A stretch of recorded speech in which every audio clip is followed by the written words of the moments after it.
Okay, so this is another iGCSE intro topic, 6B, magnetism.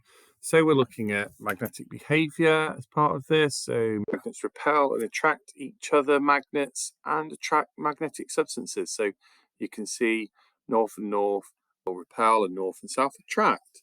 You should be able to draw a field pattern. So you've got a region of space where the field acts. So you show the direction that an object would move or the force lines.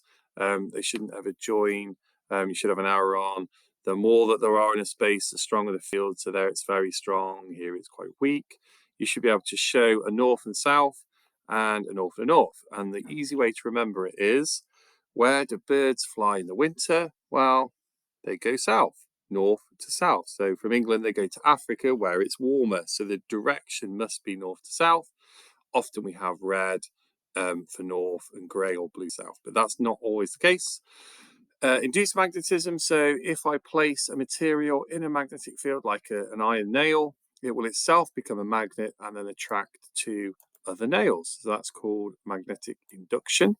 Here we've got a uniform magnetic field, so you've got a region of space where the lines are straight, they might curve at the edge, and the more lines there are, the stronger the field is.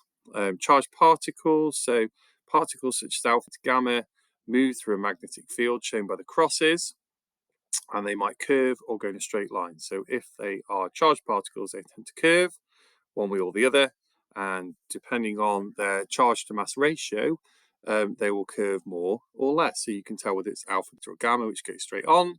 You should know with the field lines that these are crosses. So it's thinking like Robin Hood with arrows. So if Robin Hood is shooting an arrow, the arrow is going away from him. So it's an X, showing that the field goes into the page. If it was a dot and a circle, it will come out of the page, and that would show that the magnetic field is going in the other direction. Now, we've also got Fleming's left-hand rule that applies for that, and you can see Fleming's left-hand rule. So direction of force is the thumb, first finger of the magnetic field. Direction of current is the second finger. Also, I quite like to use the term FBI. So F is force, B is the magnetic flux density, and I is the current. Much easier to remember, but it's up to you how you do it. Units-wise, I like to talk about the magnetic flux density measured in Tesla. iGCSE tend to shy away from talking about it quite in that term. They talk about magnetic fields, but actually the flux is good because it's a symbol B measured in Tesla, and it's actually defined as the number of flux lines or lines that pass through. You can see these magnetic field lines through a certain point on a surface. That tells you how strong it is. More lines, stronger. So like we said on this diagram, if there were more lines, it would be a stronger field because there's more lines of flux. Ampere, that's we've done before. So 1 ampere is 1 coulomb per second. So it's electrical current, the flow of 1 coulomb of charges per second past a point. Newton is equal to the force that would give a mass of 1 kilogram, an acceleration of 1 meter per second. It's a vector quantity.